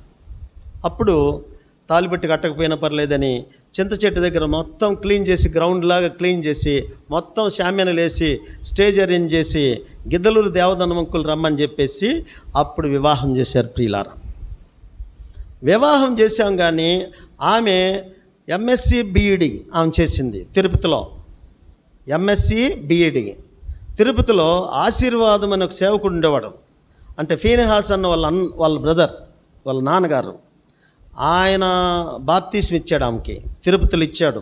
ఆమె యూనివర్సిటీలో ఉన్నప్పుడు ఆమె గోల్డ్ మెడలిస్ట్, నేను యూనివర్సిటీ 2nd ర్యాంకర్. ఆమెకు 6000 ఇచ్చారు, నాకు యూనివర్సిటీలో 5000 ఇచ్చారు. 2nd ర్యాంకర్కి 5000, 1st ర్యాంకర్కి 6000 ఇచ్చారు. ఆమె గోల్డ్ మెడలిస్ట్, నేను యూనివర్సిటీ 2nd ర్యాంకర్. పద్మజ అని బ్రాహ్మణ అమ్మాయి 1st ర్యాంకర్. అట్లా మరి స్టడీస్లో బాగానే చదివాము. చదివిన తర్వాత ప్రియులారా, బాగా గుర్తుపెట్టుకోనండి, నేను కావలి జవహర్ భారతి డిగ్రీ కాలేజీలో ఇంగ్లీష్ లెక్చరర్గా జాయిన్ అయిపోయినా. ఆమెకు జాబ్ లేదు, నాకు జాబ్ లేదు, మ్యారేజ్ అయిపోయింది. కానీ ఆమె స్కూల్లో, ఇంగ్లీష్ మీడియం స్కూల్లో మరి అసిస్టెంట్గా, అంటే బీఈడి అసిస్టెంట్గా పనిచేస్తూ వచ్చింది పార్ట్ టైం. ఆమెకంతా 3000 ఇచ్చేవాళ్ళు ఆ దినాల్లో. అంటే నేను చెప్పేది 1991లో ఆమెకు 3000 ఇచ్చేవాళ్ళు. నాకు కాలేజీలో ఎంత ఇచ్చేవాళ్ళు అంటే 1440 రూపాయలు ఇచ్చేవాళ్ళు. ఇలాంటి పరిస్థితులలో ఎట్లో ఫ్యామిలీ రన్ చేసుకుంటూ ఉన్నాము, బాడిగిళ్ళల్లో ఉన్నాము. ఎక్కడ కూడా ఎలాంటి ఇబ్బందులు లేకుండా ఆత్మీయంగా మందిరానికి వెళ్తూ ఉన్నాం. అప్పుడు సేవకుడు ఏం చేశాడంటే, వీళ్ళు మంచి దంపతులు అన్నట్టుగా ఆమెకు సిస్టర్స్ మీటింగు, నాకు బైబిల్ స్టడీస్ అవి సంఘ ప్రార్థనలు అవి ఇచ్చేవాడు ప్రియులారా. ఇట్లా కావల్లో ఘనమైనటువంటి సేవ చేయడానికి సేవకుడికి నేను చాలా సహకరించినాను ప్రియులారా. అప్పుడు మీ దగ్గరికి వచ్చాడు కదా నందర్రావు గారు, అప్పుడు అక్కడ సేవకుడిగా ఉన్నాడు. అంటే ఆ అన్న ఉన్నాడు చూడండి, ఆయన మరి వేంపల్లి సేవకుడు. ఆయన వెళ్ళిపోయిన తర్వాత మరి మరలా యేసుదాస్ అన్న వచ్చాడు. యేసుదాస్ అన్న తర్వాత నందర్రావు అన్న వచ్చాడు. నందర్రావు అన్న పీరియడ్లో కాన్వకేషన్స్ జరిగినాయి. సేవకుడు ఏది చెబితే అది తూచా తప్పకుండా చేసేవాడిని ప్రియులారా. కాన్వకేషన్కి వచ్చినటువంటి వాళ్ళందరూ నందరావు గారు మీ యొక్క ఫాదర్ అండి అని అన్నవాళ్ళు. అంటే ఒక్కోసారి కట్టలు డబ్బులు వసంతరావు లెక్కబెట్టు అని ఇసిరేసేవాడు నందరావు అన్న. పైసా కూడా అన్ని క్లియర్గా లెక్కలు చెప్పేవాడిని. ఎక్కడ పైసా సోడా తాగకూడదంటాయా అని అంటే, నేను తాగానన్నా, కానీ నేను ఇస్తానులే నాని, నా డబ్బులు లేనా, నేను తాగానన్నా. అరే బలివాడు దీంట్లో తాగకూడదయ్యా అని అనేవాడు. ఏం కొద్దిగా డ్రింక్ అట్లా ప్రియులారా. కాన్వకేషన్కి సంబంధించిన విషయాలన్నీ ఆ కాన్వకేషన్లోనే మరి 96 అలాగనే 98 తర్వాత 2000లో జరిగిన ఆ కాన్వకేషన్లోనే ఈ పాటలన్నీ రాశా. నీ మందిరమునందు నివసించువారు ధన్యులు, అది పెద్ద పాటల పుస్తకాల్లో ఉంది. ప్లస్ అలాగనే స్తుతియంతుమో యేసు ప్రభువా అనే పాట పెద్ద పాటల పుస్తకాల్లో ఉంది, అది రాశా. ఆ తర్వాత నువ్వెన్నాళ్ళు రెండు తలంపుల మధ్య అనే పాట రాశా. మార్పు లేని వాడును అనే పాట రాశా. నా మట్టుకైతే బ్రతుకుట క్రీస్తే చావైతే లాభము అనే పాట, యేసు ప్రభు పలికిన సిలువలో పలికిన 7 మాటల మీద పాట రాశా. తర్వాత ఏర్పరచుకోను యెహోవాను అనే పాటలు రాశా. తర్వాత దేవుడు నిన్ను ఏర్పరచుకొని ఆ పాట రాశా. ఎన్నో అద్భుతమైనటువంటి మరి కాన్వకేషన్లో అవి చాలా మరి అన్ని చోట్ల ఈనాడు అమెరికాలో కూడా ఈ పాటలు పాడుతున్నారు. ప్రభువా నీవు ఆత్మ మూలముగా అనే పాట రాశా. దరిదాపుగా 10 పాటలు రాసి ఇప్పుడు మన సియోని గీతాలలో ఉన్నాయి ఆ పాటలు. ఇంగ్లీష్ సాంగ్స్ రాశా ప్రియులారా. మెలోడియస్ అనే పాట రాసింది నేనే. కాబట్టి ఇట్లా ప్రియులారా ఇంగ్లీష్ సాంగ్స్ కూడా రాశా. ఇట్లా రాసి అనేక మంది మరి యూత్ క్యాంప్స్లో కానీ కాన్వకేషన్స్లో కానీ పాడారు. మార్పులేను వాడుననే పాట పాడుతున్నప్పుడు ఎంతోమంది రక్షించబడ్డారు ప్రియులారా. మార్పు లేని వాడును అనే పాట ఉంది కదా, మీరు విన్నారో లేదో, ఆ పాట పాడుతుంటే చాలామంది రక్షించబడ్డారు ప్రియులారా. అట్లా ఉన్నాను.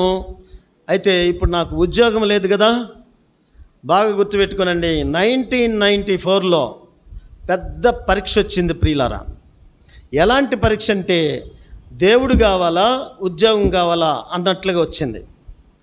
ఇప్పుడు నేను సర్టిఫికేట్లో బీసీసీ, కానీ మరి బీసీసీగా నాకు జాబ్ రావాలి. అయితే సర్టిఫికేట్లో ప్రియులారా కొన్ని పరిస్థితులను బట్టి నేను రక్షించబడక పూర్వము నేను ఎస్సీగా మార్చిన. యాక్చువల్గా బీసీగా ఉన్నది, అది అట్లా అక్కడక్కడ అట్లా ప్రియులారా మరి హాస్టల్ వాటి కోసమో బెనిఫిట్స్ కోసమో నేను మార్చి చదువుకుంటూ వచ్చా. అందుకని నేను చేసిన పొరపాటు అది. నేను చేసిన ఆ పొరపాటు దేవుడు నన్ను నష్టపరుస్తూనే వచ్చాడు.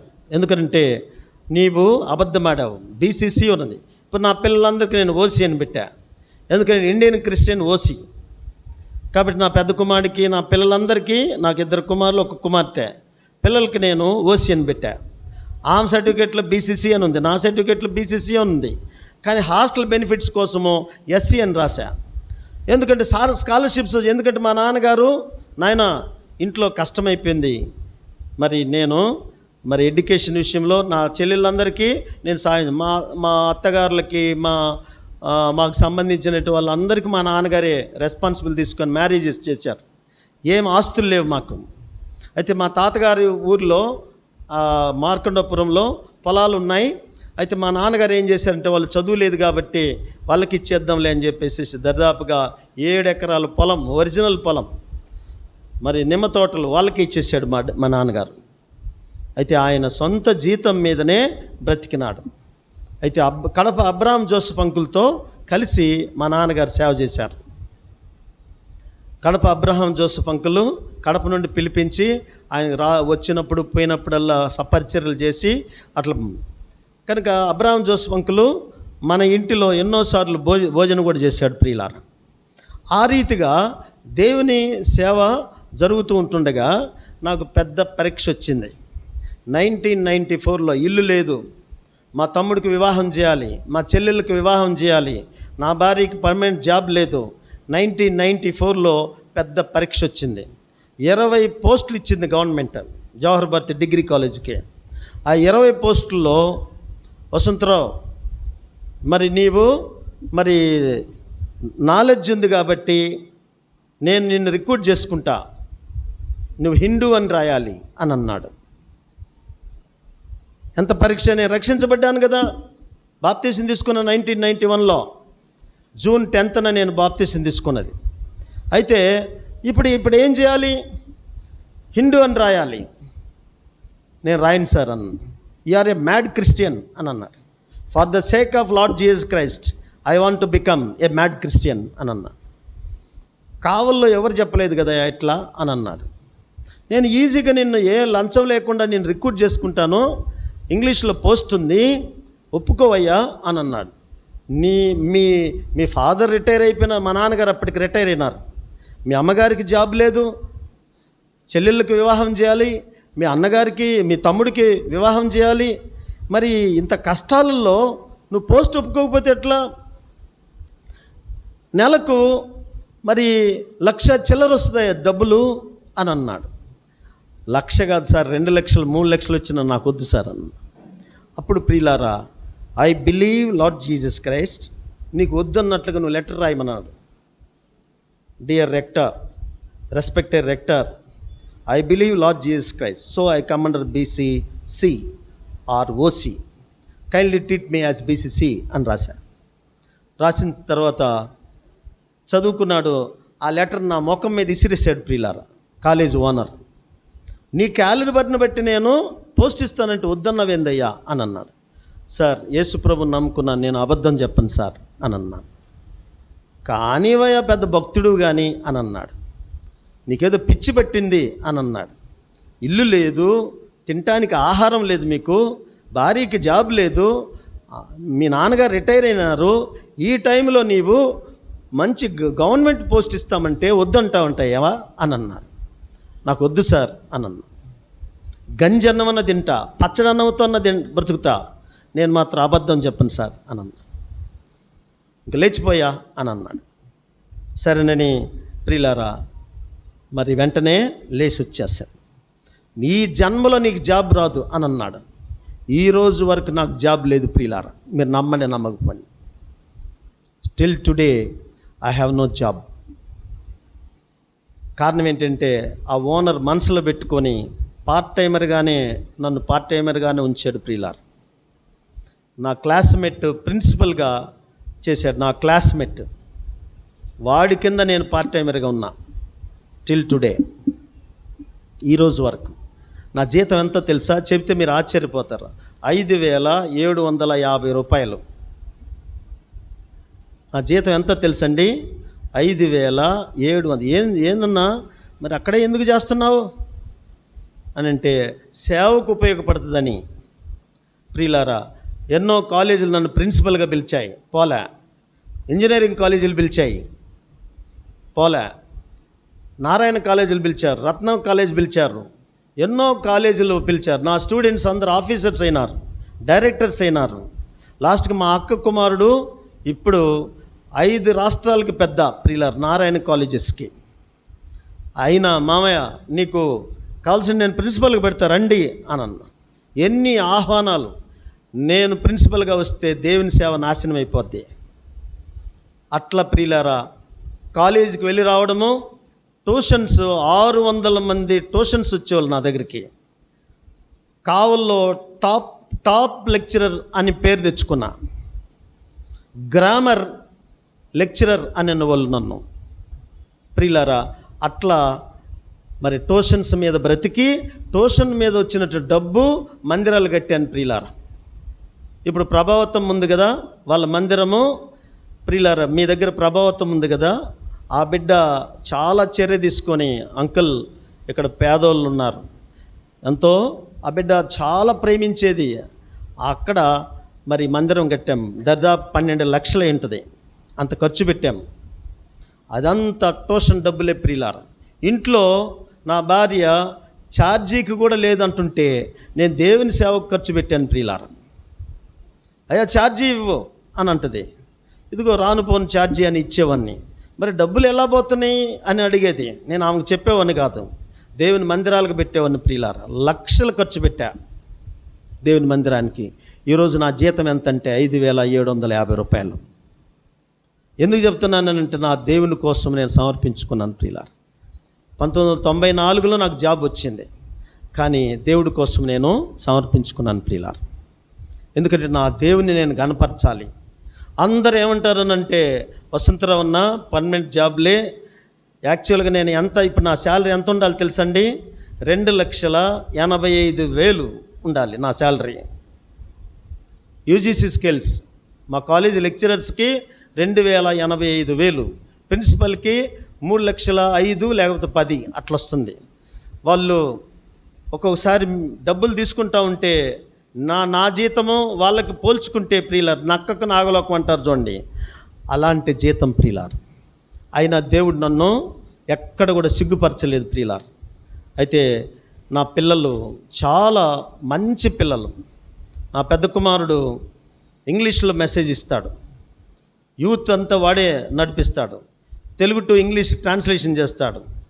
తర్వాత మంచి మరి క్యాషియో ప్లే చేస్తాడు. నా చిన్న కుమారుడు మరి ఇంగ్లీష్లో ట్రాన్స్లేషన్ చేస్తాడు. తర్వాత మరి తబలా మంచిగా ప్లే చేస్తాడు, కంజల్ చేస్తాడు. ఇప్పుడు పిల్లలు దేవుని సేవలో ఉంటున్నారు ప్రియులారా. అలాగా నమ్మకంగా వాళ్ళకి ఇంకా వివాహాలు కాలే. నా ఉద్దేశం ఏంటనంటే ప్రియులారా, మాకు మంచి కోడలు కావాలి. ఎలాంటి కోడలు అనంటే దేవుని సేవ చేసే కోడలు కావాలి. దానికోసం మేము ప్రార్థన చేస్తాం.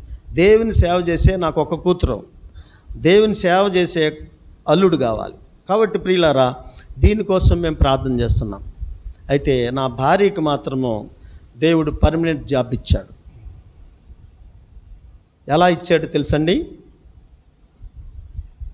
మరి రేపు ఎంప్లాయ్మెంట్ బీఈడి టీచర్స్ అందరినీ బీఈడి ఎగ్జామినేషను ఎంప్లాయ్మెంట్ ఆఫీస్కి వెళ్ళిన తర్వాత ఎంప్లాయ్మెంట్ ఆఫీసర్ ఏం చేశాడంటే, మీకు ఇద్దరికి పెళ్ళి కాలేదు అని అన్నాడు. ఏంటి సార్ మీరు అనేది? నేనేమన్నా తీసుకొని వచ్చానా నా భార్యని అని అడిగా. నాకు ఒక్కోసారి అన్యాయంగా మాట్లాడితే భలే కోపం అని చెప్పాను కదా. ఏంటి సార్ అని ఏదో తాలిబొట్టు లేదు, చెవులకి ఏమి లేవు, ఆ మీద ఒక చీర జాకెట్ మాత్రం ఉందయ్యా అని అన్నాడు. కాబట్టి ఏంది ఇదేందయ్యా? మీ పెళ్ళి అయినట్టుగా కావలికెళ్ళి, నెల్లూరులో ఇది జరిగింది, కావలికెళ్ళి మీ పెళ్లి కార్డు తెప్పండి అని అన్నాడు. రేపు లాస్ట్ డేట్ అండి, రేపు లాస్ట్ డేట్. మేము కావలికి పోయి వచ్చేసరికి చాలా ఇబ్బంది అవుతుంది సార్, బస్సులు దొరకవు. అదినాలు బస్సులు అంతగా దొరికేవి కాదు. అప్పుడు ప్రియులారా, నేను నా భార్య ఒక చెట్టు క్రింద ప్రార్థన చేశాం. ఆమె జస్ట్ అట్టు ముసుగేసింది, నేను ప్రార్థన చేశాను. ప్రార్థన చేసినప్పుడు ఒక పెద్ద కారు అక్కడ ఆగింది. ఎవరనంటే 5 డిస్ట్రిక్ట్స్ ఎంప్లాయ్మెంట్ ఆఫీసర్ వచ్చాడు. మరి అప్పుడు అబ్బా నువ్వు ఇక్కడే ఉండు, నేను ఆయన తోడ వెళ్తాను. నేనేం చేశానంటే ఆయన దగ్గర ప్యూన్ లాగా ఆయన వెనకెళ్ళా. వెళ్ళేసరికి ప్రియులారా, మీరెవరండి అని అన్నాడు. అప్పుడు ఇంగ్లీష్లో ఎక్స్ప్లెయిన్ చేసినప్పుడు who is that person that not able to give employment card? ఎవరు వాడు నీకు ఆ ఎంప్లాయ్మెంట్ కార్డు ఇవ్వండి అని అన్నాడు. అదే సార్ అతను సార్ అని అన్నా. కాల్ హిమ్ అని. ఎందుకు వీళ్ళకి నువ్వు ఇవ్వలేదు అంటే, సార్ ఆమె మీద ఏం లేవు, బంగారు లేదు, తాలిబొట్టు లేదు, ఏం లేదు, వాళ్ళిద్దరికి మ్యారేజ్ అయింది అనుకోదు డౌట్ చెప్పు, ఎప్పుడు అట్లా చేయపాకు, మర్యాదగా వీళ్ళిద్దరికీ ఏమికి ఎంప్లాయ్మెంట్ కార్డు ఇచ్చి పంపించు అని అన్నాడు. నువ్వేం మనిషివయ్యా, ఆయనకి ఎందుకు చెప్పినావయ్యా నువ్వు అని అంటున్నాడు అతను నన్ను. అరే నువ్వు ఇవ్వనన్నాను కదా, ఇవ్వనన్నావు కాబట్టి నేను చెప్పాను, పెద్ద ఆయనకి చెప్పాను, తప్పేంటి సార్ అని అన్నా.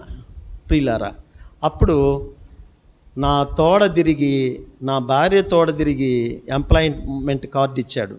నెక్స్ట్ డే అవి సబ్మిట్ చేసి అప్లై చేశాం. ప్రియులారా, 1672 మంది బీఈడి ఎగ్జామినేషన్ రాస్తే డిస్ట్రిక్ట్ సెకండ్ ర్యాంక్ వచ్చింది అక్కకి. అప్పుడు ఆమె ఏమి చదవలే, ఫస్ట్ ర్యాంక్ హోల్డరు, మంచి నాలెడ్జ్ ఫెలో. అలాంటి పరిస్థితుల్లో 1672 మందిలో district second rank, first rank Bhaskar అని ఒక ఆయన కమ్మోళ్ళు అతను, నెక్స్ట్ అక్క వచ్చింది 1672 మందిలో. అప్పుడు ఆమెకి టీచర్గా ఒక చోటకి ట్రాన్స్ఫర్ చేశారు. ట్రాన్స్ఫర్ చేసిన ఆమె క్యాలిబర్ని బట్టి ప్రియులారా లెక్చరర్గా ప్రమోట్ అయిపోయింది. ప్రియులారా లెక్చరర్గా ప్రమోట్ అయిన తర్వాత హెడ్ ఆఫ్ ది డిపార్ట్మెంట్ అయిపోయింది. హెడ్ ఆఫ్ డిపార్ట్మెంట్ అయిన తర్వాత ప్రిన్సిపల్ అయిపోయింది. ప్రియులారా చూసారా, ఇప్పుడు ఆమె శాలరీ 1,40,000, నా శాలరీ 5,750 రూపాయలు. చూసారా, అయినా దేవుడు మమ్మల్ని సిగ్గుపరచలే. మాకు కావాల్సిందంటే ఆస్తులు కాదు, అంతస్తులు కాదు. కానీ నా ఉద్దేశం ఏంటంటే ఇల్లు లేకపోయినా, వాకిలు లేకపోయినా ప్రభు కోసము దైవజనుడు భక్సింగ్ గారి యొక్క దర్శనమును నమ్మకంగా చేయాలన్నటువంటి ఆశ. అయితే దేవుని యొక్క సేవలో ఒకరోజు వెళ్తా ఉంటే ప్రియులారా, సాతానుడు నన్ను చంపాలనుకున్నాడు. ఎన్నో యాక్సిడెంట్స్ అయినాయి. ఈ 17 సంఘాలు తిరిగేటప్పుడు ఎన్నో యాక్సిడెంట్స్.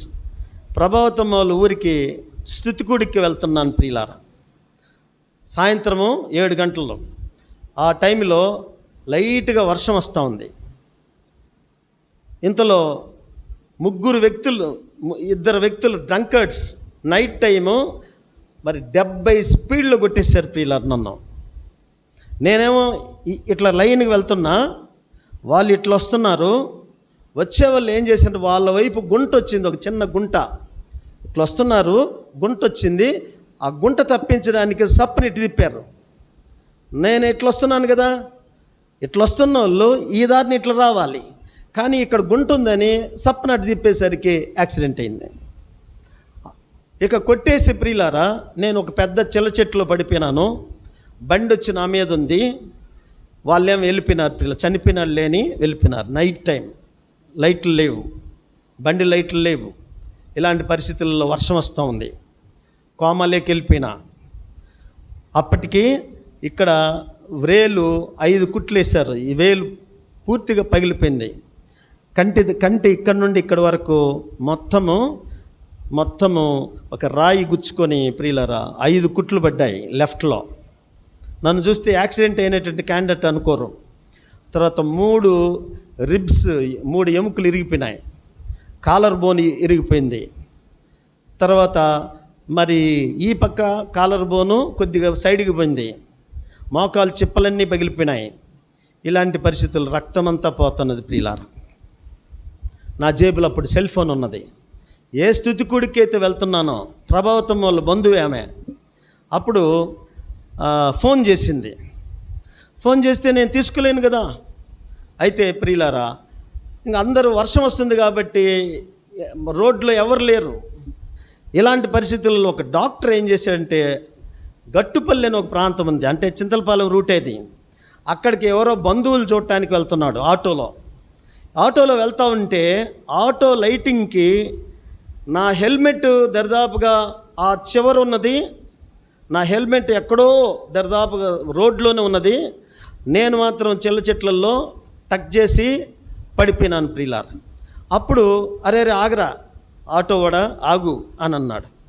ఆగమంటే, సార్ జనరల్గా తాగి పడిపోతారులే సార్ చాలామంది, వాళ్ళల్లో ఒకటేంటో అతనే లేచిపోతాడులే సార్ అని అన్నారు.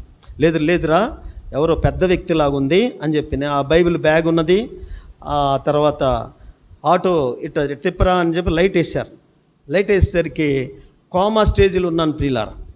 అప్పుడు ప్రియులారా 108కి ఫోన్ చేశారు. 108కి నన్ను ఎత్తింది తెలియదు. నేరుగా గవర్నమెంట్ హాస్పిటల్కి ఆయన తీసుకెళ్ళిన తర్వాత మొత్తం ఇంజెక్షన్ వేయకుండా ఈ చేతికి ఈ కంటికి కుట్లేసేస్తున్నారు. మత్తు లేకుండా కంటి దగ్గర కుట్లేసినారనంటే నేను కనీసము కదలను కూడా కదలలేదట. అప్పుడు ప్రియులారా అందరు ఏడ్చినారు. బంధువులు అప్పటికే వచ్చారు, ఏడ్చారు, అన్న చనిపోయినాడు అనని. కానీ ప్రియులారా కోమాలో ఉన్నాను, నాకు తెలియదు. సరే నేను గవర్నమెంట్ డాక్టర్ ఏం చేసినాడంటే, ఇక్కడ లాభం లేదండి, మీరు చెన్నైకి కానీ నెల్లూరుకి తీసుకెళ్ళండి అని అన్నాడు. గౌరవరం అనే ప్రాంతం ఉంది, దరిదాపుగా 15 కిలోమీటర్లో.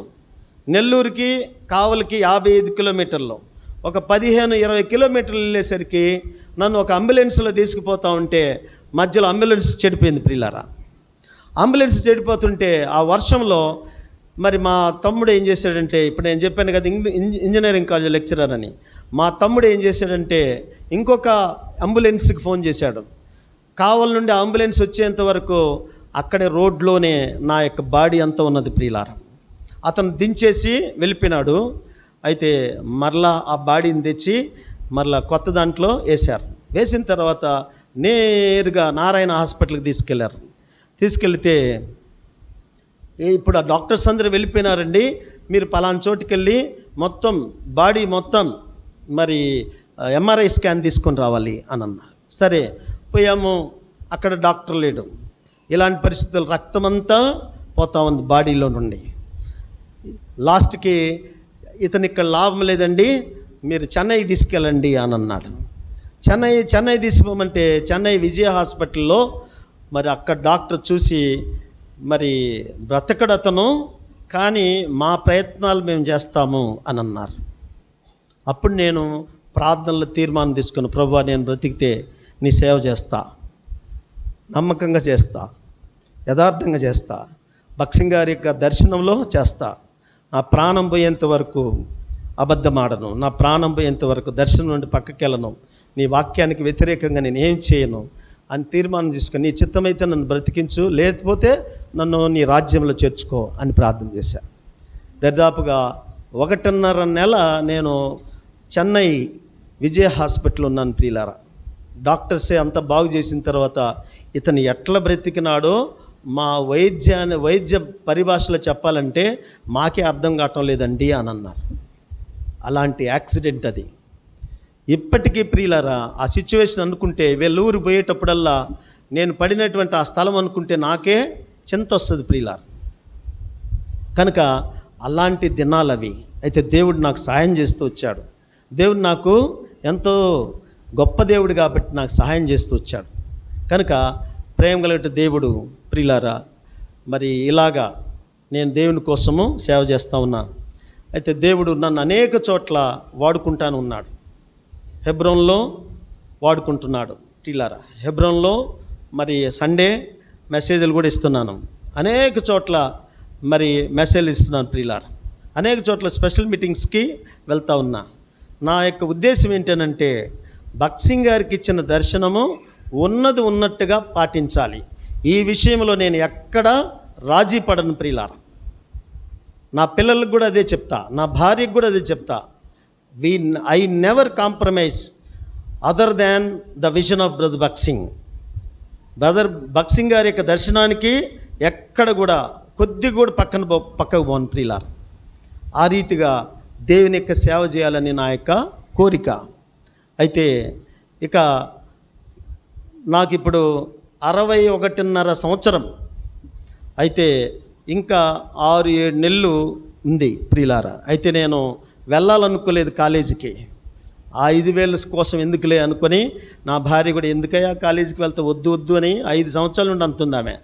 అయితే ఎందుకులే అట్లా వెళ్దాం, 5,000 కూడా మనకి ఉపయోగపడతాయి కదా అన్నట్టు ఆ ఉద్దేశంతో సబ్జెక్టు పోతుందని.